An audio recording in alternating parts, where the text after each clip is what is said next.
Das ist meine Screentime von letzter Woche und die ersetze ich jetzt 7 Tage lang durch Nature Time. Das heißt, es geht eine Woche lang 4 Stunden täglich in die Natur. Was passiert, wenn du Bildschirmzeit gegen Zeit in der Natur eintauschst? Wie lange seid ihr täglich am Smartphone? Der deutsche Durchschnitt sind 150 Minuten am Tag. Und bei mir sind es aktuell 4 Stunden, die auf den Nacken gehen. Und an schlechten Tagen können es sogar 7 Stunden sein. Ja, okay, das war tatsächlich letzten Dienstag so und das war ein echt schlechter Tag. Willkommen zu meinem neuen Format. 7 Stunden am Tag und das ist nur meine Zeit am Smartphone. Kombiniert mit der Arbeit am Computer, Filme schauen, Videospiele spielen, ist mein Tagesdurchschnitt in der letzten Woche sogar so hoch. Und dass das keine Ausnahme ist, spüre ich immer mehr. Abends schmerzen oft meine Augen und ich fühle mich schlecht. Zeit in der Natur soll gut sein für die geistige Gesundheit, die Reduktion von Stress und es soll sogar bei Kurzsichtigkeit helfen. Als Drehbuchautor und Regisseur arbeite ich viel am Computer. Bildschirmzeit ist also unvermeidlich. Aber meine Smartphone- und Doomscrolling-Zeit von durchschnittlich 4 Stunden, die kann ich reduzieren. Die Zeit könnte ich für Lesen, Sport, Freunde treffen oder eine neue Sprache nutzen. Oder so. 4 Stunden täglich sind 28 Stunden pro Woche. Das sind 2 Monate im Jahr. Nach 6 Jahren ist das ein Jahr nur Doomscrolling ohne bewusste Entspannung. Was mache ich mit meinem Leben? Wenn ich also nicht am Filmset bin, sitze ich 100% meiner Zeit an diesem Schreibtisch. Ein Ort, an dem ich viel zu wenig bin, ist die Natur. Bis jetzt. Bildschirmnutzung belastet die Augen und sorgt für Schlafstörungen. Zeit in der Natur entspannt die Augen, reduziert Stress, hebt die Stimmung, steigert die Kreativität, verbessert die Gesundheit, stärkt das Immunsystem. Und ob das alles so stimmt, finde ich diese Woche mal raus. Also werde ich ab jetzt 4 Stunden täglich in der Natur verbringen. Ab jetzt. Timer 4 Stunden. 4 Stunden. Los geht's. Wir gehen rein. Ausgesetzt in der Wildnis von Schweden. Ich habe mich natürlich gut vorbereitet. Ich habe was zu essen dabei, etwas zu trinken. Für den Fall der Fälle. Ich habe überhaupt keinen Empfang hier. Bin auch relativ weit jetzt rausgelaufen. Ich wollte halt schon einen Platz im Nirgendwo haben, wo mir nicht ständig Menschen über den Weg laufen oder ich Autos höre. Und das habe ich hier auf jeden Fall gefunden. Was auf jeden Fall krass ist, ist der Temperaturunterschied. Es ist hier so viel kühler als in der Stadt. Hier gibt es halt keine versiegelten Flächen. Ist schon geil. Da ich beim Doomscrollen ja nicht arbeite, werde ich das auch hier nicht tun. Aber falls doch der Kreativitätsschub kommt, will ich vorbereitet sein. Deshalb habe ich ein kleines Notizbuch dabei, wo ich alles reinschreiben kann, was mir in den Sinn kommt. Und dann startet einfach so ein Experiment, das zu einer krassen körperlichen Erfahrung werden wird.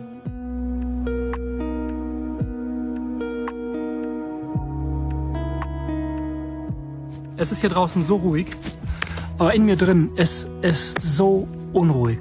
Es ist so ein Chaos. Ich merke wirklich, dass es so rastlos wütet in mir, weil hier gibt's keine Ablenkung. Also natürlich, klar, die Natur, und das ist auch sehr schön, aber es ist was anderes, als wenn man ständig sich richtig hardcore dopaminmäßig ablenken kann mit dem Internet oder auch anderen Sachen, Videospielen, Smartphones, was weiß ich.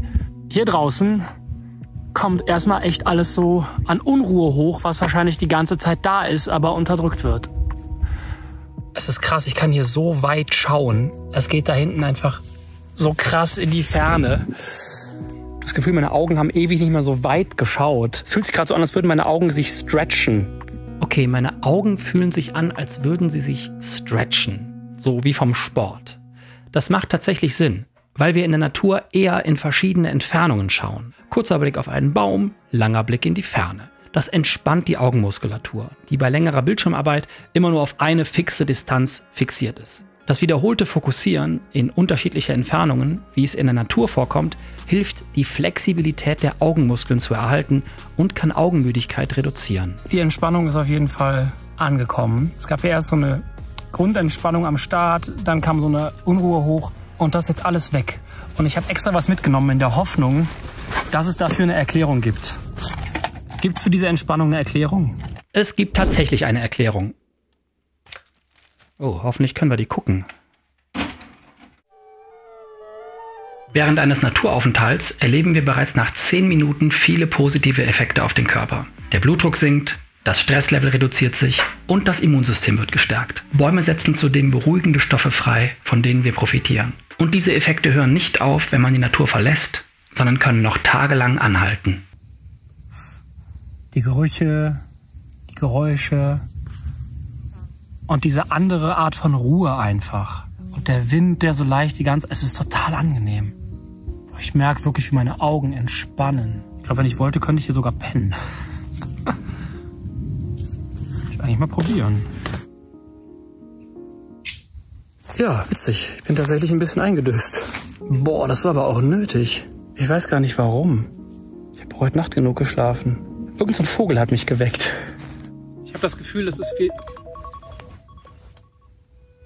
Ich habe auch jetzt richtig Hunger. Ich habe mir nicht so viel Essen mitgebracht. Diese 4 Stunden haben sich jetzt wirklich mehr und länger als 4 Stunden angefühlt. Auf jeden Fall viel länger, als wenn ich Zeit am Handy verbringe. Die fliegt ja nur so weg. Ich würde sagen, das ist eigentlich was Gutes, weil Zeit ist ja das Einzige, wovon wir niemals mehr haben. Wenn sich dann ein Zeitraum länger anfühlt und man den nutzen kann für sich, ist es was Gutes. Ich war viel mehr im Jetzt. Ich glaube, deswegen kam diese Unruhe auch hoch, weil sonst lasse ich sowas wenig zu, weil ich ja immer was zu tun habe. In der Natur sind wir oft von weniger ablenkender Umgebung umgeben als in der Stadt oder in unseren Wohnungen. Weniger Ablenkung und eine ruhigere Umgebung können auch dazu führen, dass wir mehr im Moment leben und weniger auf die Uhr schauen. Außerdem können natürliche Umgebungen beruhigend wirken. Und das reduziert Stress und beeinflusst auch unser Zeitempfinden, sodass wir Zeit als langsamer fließend wahrnehmen. Der Rest des Arbeitstages ist beschwingt. Vermutlich so, wie wenn man morgens mit Sport anfängt. Der viele Sauerstoff am Morgen hat bestimmt auch geholfen. Und dann kommt der nächste Tag. Und die Frage, ob ich wieder in die Natur gehen soll. Und ich sage nein. Also, das habe ich irgendwann mal im Traum gesagt, den ich hatte. Aber zum zweiten Naturtag habe ich natürlich ja gesagt. Und dann ist das passiert. Der Stress ist gestern deutlich weniger gewesen. War insgesamt ein sehr zen-artiger Tag. Alles war irgendwie entschleunigter. Und heute wieder hier draußen sein ist einfach toll. Weil Natur ist das Geilste. Ich bin auch großer Fan von diesem schönen Buch. Falls ihr es noch nicht kennt, kann ich nur sehr empfehlen. Lernt man sehr viel über all das, was man hier draußen sieht. Oder auch nicht sieht. Was gestern auf jeden Fall auch noch krass anders war, ich durfte abends ja mein Smartphone nicht nutzen, um mich abzulenken. Und ich habe immer im Verlauf des Tages mein Smartphone benutzt und habe ein paar Freunden geschrieben, habe auch ein bisschen telefoniert. Und meine Bildschirmzeit hat sich schon krass reduziert, denn das war gestern meine Bildschirmzeit. Okay, das ist wirklich eine krasse Reduktion. Das ist schon extrem. Und bevor ich etwas bemerke, was sich wie ein großes Tier anhört und mich ganz schon überrascht, frage ich mich, wie stark kann ich meine Bildschirmzeit eigentlich noch runterfahren und gleichzeitig mein Wohlbefinden hochfahren? Perfekt wäre natürlich dabei auch noch, die Natur zu unterstützen. Und manchmal steigt unser Wohlbefinden auch, indem wir Gutes tun oder andere dabei unterstützen.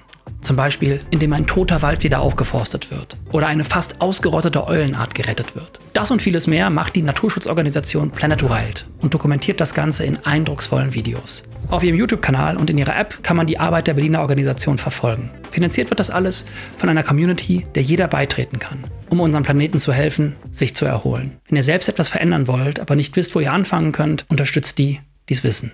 Ob jährlich oder monatlich. Planet Wild weiß dieses Geld klug und nachhaltig einzusetzen. Es gibt jeden Monat ein neues Projekt, um gefährdete Tierarten zu retten, Plastik aus den Meeren zu fischen oder Wälder zu renaturieren. Es ist wirklich spannend und eine schöne Mischung aus Unterhaltung und Hintergrundwissen. Und die ersten 150 von euch bekommen den ersten Monat geschenkt und können direkt die Natur schützen. Das Ganze könnt ihr natürlich jederzeit oder von Projekt zu Projekt kündigen. Einfach den QR-Code scannen, draufklicken oder Josef8 in die Beschreibung eingeben. Ich bin seit über einem Jahr Hero-Member und finde wirklich beeindruckend, was Planet Wild da Monat für Monat und weltweit auf die Beine stellt. Ich glaube, es wird bald anfangen zu regnen. Also es ist so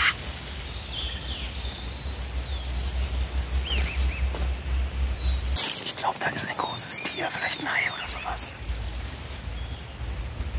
Ist abgehauen, bevor ich es filmen konnte. Ich meine, ich war ja auch viel zu laut. Das hat mich gerade so erschrocken, dieses Geräusch, weil es ist sonst so ruhig hier, bis auf die Vögel aktuell. Eine Studie des Max-Planck-Instituts weist darauf hin, dass Vogelgesang die mentale Gesundheit verbessert. Teilnehmende, die Vogelgesang hörten, berichteten von geringerer Ängstlichkeit und Paranoia, während beispielsweise Verkehrslärm depressive Zustände verschlimmerte. Die positiven Effekte kommen daher, weil wir die Natur mit einem Gefühl von Sicherheit und Entspannung verbinden. Das funktioniert sogar, wenn wir den Vogelgesang und die Naturgeräusche nur digital hören. Also könnte schon das hier für innere Ruhe im dichtesten Stadtdschungel sorgen. Wer öfter hier vorbeischaut, weiß, dass ich ein wiederkehrendes Problem mit Stress habe und regelmäßig daran arbeite, diesen Stress zu reduzieren. Aber eine wirklich perfekte Lösung habe ich bisher nicht gefunden. Bisher. Ich habe in meinem Leben oft Stress und ich glaube, ich neige von Natur aus dazu, schnell nervös und unruhig zu werden. den Effekt, den ich jetzt gerade hier, heute erlebe, den habe ich in 6 Monaten Meditation nicht erreicht. Diesen Zustand hier. Keine Chance. Und hier habe ich jetzt so totale Glücksgefühle. Hä? Also, wieso werde ich jetzt so emotional? Okay. Also das ist gerade emotional auf eine gute Weise. Es ist nur interessant, weil es so gerade so kommt. Ich habe generell schon gemerkt, heute im ganzen Verlauf des Tages, auch gestern, dass ich eine viel bessere Stimmung habe, dass ich gar keinen Stress empfinde. Ich meine, ich weiß nicht, ob das stimmt, weil mein Stress ist immer so hoch. Keine Ahnung, ob das jetzt schon 0 ist oder ob das noch 50% ist. Aber es fühlt sich so locker an. Meine Schultern sind locker. Die sind sonst... Oh, Entschuldigung, ich habe einen Flieger erwischt. Die sind sonst immer so in so einer Grundanspannung. Und auch, obwohl es heute wirklich körperlich echt krass ist mit dem Wetter, weil es so schwül ist und ich schwitze die ganze Zeit, selbst hier, bin ich entspannt, als wäre ich im Urlaub. Ich habe heute wieder nichts gemacht, außer hier einfach zu sitzen, ein bisschen zu spazieren und ich war total unproduktiv. Aber das bin ich beim Doomscrollen ja auch. Das hier bringt mich nämlich zumindest irgendwie weiter. Also ich fühle mich viel, viel besser. Ich habe 36 Minuten überzogen heute und ich fühle mich so richtig erfüllt von den 4 Stunden. Also das ist nochmal anders als gestern. Also ich habe jetzt auch den ganzen Tag die Auswirkungen des Vormittags gespürt. Ich war heute viel entspannter. Ich hatte nicht das Gefühl, dass mir irgendwas Stress macht. Ich habe eins nach dem anderen erledigt. Und das ist eine innere Ruhe, wie ich sie lange nicht hatte. Das sind die ersten Effekte, die ich erlebe. Und die machen tatsächlich total Sinn. Aus wissenschaftlicher Sicht. Eine Studie des Max-Planck-Instituts für Bildungsforschung weist darauf hin, dass ein einstündiger Spaziergang in der Natur die Aktivität der Amygdala, einer Gehirnregion, die mit der Stressverarbeitung verbunden ist, stark reduziert. Im Gegensatz dazu blieb die Gehirnaktivität nach einem Stadtspaziergang unverändert. Und natürliches Licht reduziert zudem die Belastung, die vorher durch künstliches Licht und Bildschirme entstanden ist. Und das reduziert trockene Augen und Augenmüdigkeit. Regelmäßige Aufenthalte im Freien fördern das Wohlbefinden und die Augengesundheit, was besonders für Menschen, die viel mit Bildschirmen arbeiten, wichtig ist. Okay, wenn ich jetzt aber nicht in Naturnähe wohne, kann ich doch auch einfach in den Stadtpark gehen, oder? Da ist sich die Wissenschaft noch uneins. Der Zugang zur Natur scheint das körperliche Wohlbefinden und die psychische Gesundheit zu verbessern, während in Stadtparks und Wasserflächen, also Teiche oder sowas, bisher keine vergleichbaren Effekte nachgewiesen werden konnten. Aber für die Augengesundheit kann auch ein Stadtspaziergang sehr hilfreich sein. Weite sich die Straße runter und Profitipp, dabei ein bisschen Vogelgeräusche hören. Moment, wieso steht mein Schreibtisch eigentlich jetzt hier? Der stand doch sonst immer viel näher am Bücherregal. Ich habe umgestellt, damit ich mehr Tageslicht abbekomme. Das tut mir nämlich wirklich gut. Und die 50 cm Verschiebung setzen mich jetzt den ganzen Tag ins richtige Licht. Ich schlafe viel tiefer. Also das ist mir in der ersten Nacht nicht so aufgefallen, aber in der zweiten Nacht ist es mir richtig aufgefallen, dass ich so in einen viel tieferen Schlaf falle. Ich kann es gar nicht besser beschreiben. Ich glaube, für mich persönlich ist der wichtigste Effekt, wie entspannt meine Augen sind. Ich kann mich nicht erinnern, wenn ich das letzte Mal abends ein Buch gelesen habe und meine Augen nicht irgendwann wehgetan haben. Das ist komplett weg. Weiß ich nicht, als hätte ich neue Augen. Das ist krass. Es sind leider ein paar traurige Dinge im Umfeld passiert. Und das war hart für uns alle und hat mich auch richtig runtergezogen. Dinge, für die keiner was kann, aber gegen die man auch nichts machen kann. Und hier draußen zu sitzen, ist gerade echt gut. Also es tut einfach wirklich gut. Es ist ein bisschen so, als wäre ich kaputt gewesen und werde jetzt hier draußen repariert. Trauerbearbeitung in der Natur, ey. Ich glaube, ich brauche das hier gerade echt.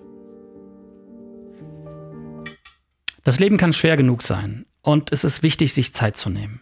Wenn du kannst, nimm dir auch für die unangenehmen Emotionen Zeit und swipe das nicht einfach weg. Zeit zum Aufarbeiten, zum Heilen und auch zum Trauern. Ich glaube, viele von uns drücken solche unangenehmen Emotionen viel zu schnell weg. Auch mit Hilfe von Ablenkung durch Bildschirme. Aber es ist wichtig, sich mit diesen Emotionen auseinanderzusetzen, da sie oft Hinweise auf tiefe Bedürfnisse oder ungelöste Themen sind. Die Auseinandersetzung mit diesen oft schwierigen Emotionen ermöglicht persönliches Wachstum und langfristig auch eine erhöhte Widerstandsfähigkeit.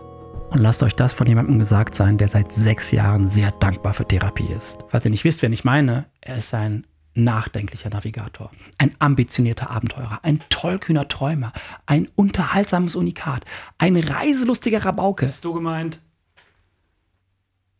Trauer ist wichtig, aber Spaß auch. Und genauso sollte man sich natürlich Zeit nehmen, um sich über die schönen Dinge zu freuen und sie zu genießen. Ein befreundeter Horrorregisseur meinte vor kurzem Folgendes zu mir. Ey Digi, guck mal, du hast gerade so eine gute Nachricht bekommen. Und dann freu dich doch einfach jetzt mal über das, was du jetzt erreicht hast, über die ganze Arbeit, die du reingesteckt hast, die jetzt hierzu geführt hat. Halt auch mal kurz an und genieß die Aussicht. Und das fällt mir oft schwer. Ich bin so skeptisch, wenn etwas gut läuft. Und das schadet nur mir selbst. Ich möchte mehr feiern, was es zu feiern gibt. Vom Kleinen bis zum Großen. Und wenn mir eins dabei nicht hilft, ist es... Kennt ihr das, wenn man manchmal das Gefühl hat, dass das eigene Gehirn abschmiert nach zu viel Doomscrolling? Wenn die Zeit so verfliegt und man danach so Matsche im Kopf ist? So Brainrot? Das Newport-Institut definiert Brainrot als geistige Benommenheit und geistigen Verfall durch übermäßige Bildschirmnutzung. Es ist kein medizinisch anerkannter Zustand, aber ein reales Phänomen und betrifft uns auf lange Sicht alle. Auch die kein Social Media nutzen. Der Verfall geistiger Fähigkeiten durch übermäßigen Konsum oberflächlicher Medien, insbesondere Social Media, ist ein Problem.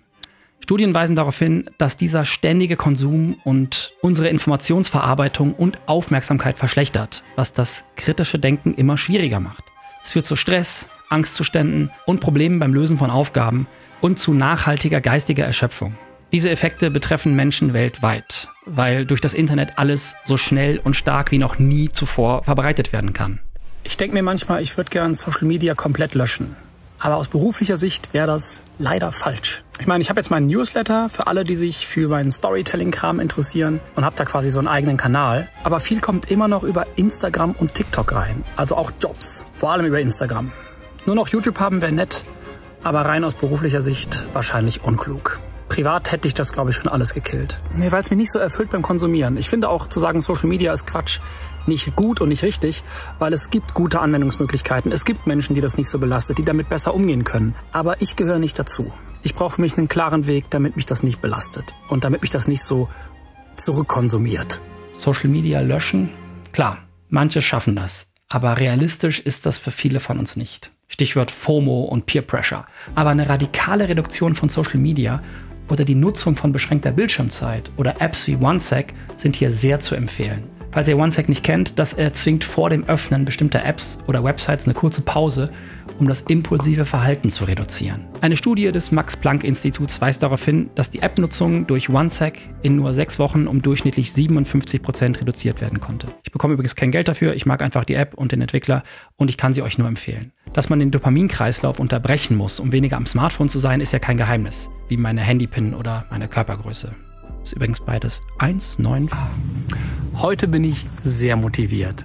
Ich habe erneut sehr, sehr tief geschlafen, sehr gut geschlafen und ich merke, dass meine Augen wirklich so krass entspannt sind abends. Und man darf nicht vergessen, ich arbeite am gleichen Tag nochmal 6 bis 8 Stunden an einem Bildschirm. Ich habe faktisch wahrscheinlich nur 2 bis 3 Stunden weniger Bildschirmzeit, aber halt auch keine Handyzeit dann. Das scheint trotzdem einen so krassen Unterschied zu machen. Dieses komplett bewusste Erleben von Natur. Es ist etwas, was mich wirklich im Kern entspannt. Und ich glaube, ich kenne nichts Vergleichbares, was diesen Effekt auf mich hat. Ich frage mich bei den Effekten, die ich gerade erlebe, ob es auch reichen würde, einfach am Wochenende 2 Tage hardcore in die Natur zu fahren und das dann mitzunehmen, so wie so ein Akku über die Woche. Die intensive Nutzung von Smartphones und Social Media lenkt uns von unseren eigenen Gedanken und Emotionen ab. Und das kann dazu führen, dass wir unsere eigenen Bedürfnisse vernachlässigen. Und dieser ständige passive Medienkonsum raubt uns vor allem Zeit. Zeit für Selbstreflexion und innere Ruhe. Ein bewusster Umgang mit Technologie, wie bildschirmfreie Zeiten oder reduzierte Social-Media-Nutzung, kann helfen, zur inneren Ruhe zu kommen.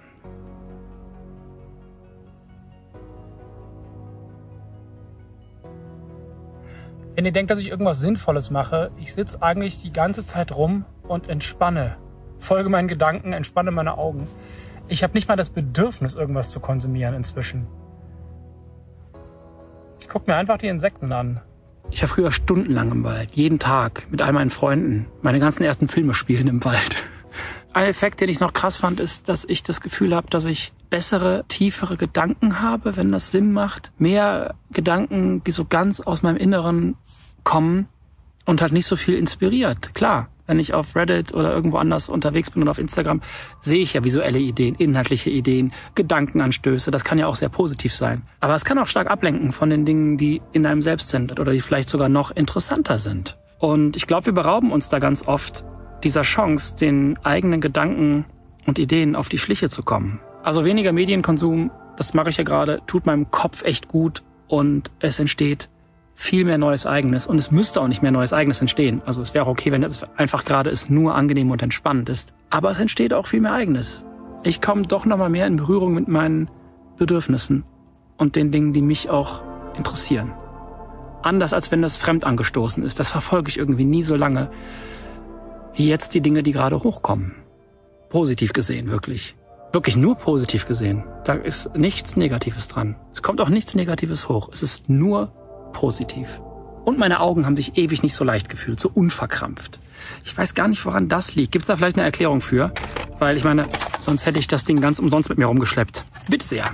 Die zunehmende Kurzsichtigkeit bei jungen Menschen wird durch hohe Bildschirmnutzung und mangelndes Tageslicht verursacht. Nahsehen auf Displays fördert das Längenwachstum des Augapfels und führt zur Kurzsichtigkeit. Regelmäßiger Aufenthalt im Freien und begrenzte Bildschirmzeiten können das Risiko verringern. In Taiwan, wo Schüler täglich 2 Stunden draußen verbringen müssen, sank die Kurzsichtigkeit bei Erstklässlern deutlich. Ich bin richtig braun geworden. Ja, heute ist der letzte Tag und es steht schon fest, ich werde versuchen, das irgendwie weiterzumachen. Mal schauen, wie sich das einbauen lässt in mein volles Leben, aber ich möchte das gerne als Routine beibehalten. Die Effekte sind so gut. Und ich brauche definitiv mehr Pflanzen in meinem Büro. Ich habe da 2 Pflanzen drin stehen, das ist einfach, das geht nicht. Ich will das Ding, ich will, dass mein Büro aussieht wie das Büro von Jasmin Schreiber. Ach ja, und meine Bildschirmzeit war gestern krass. 7 Minuten? Ja. Meine private Zeit am Smartphone reduziert sich auf das absolut Nötigste.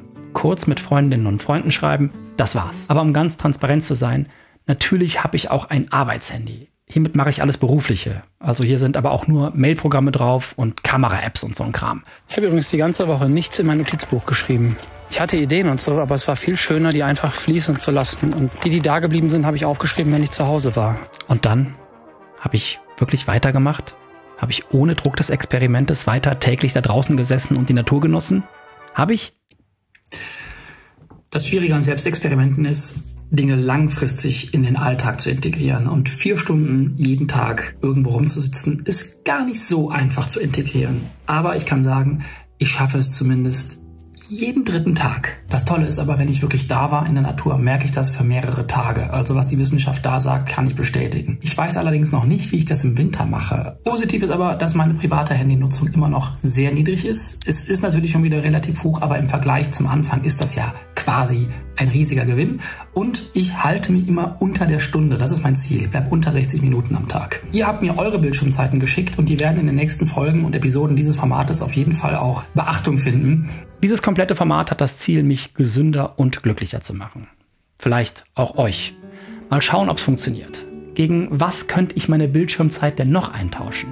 Dieses ganze Experiment hier hat mir die Natur nochmal näher gebracht und mir umso mehr Gründe gegeben, sie zu achten. Ich möchte die Natur mit einem kleinen monatlichen Beitrag unterstützen. Ich mache das über Planet Wild. In ihrer aktuellen Mission schützen sie erneut die Population des Steinkauzes, indem sie weitere Brutkästen bauen. Und falls ihr selbst was verändern wollt und nicht wisst, wo ihr anfangen könnt, unterstützt die, die es wissen.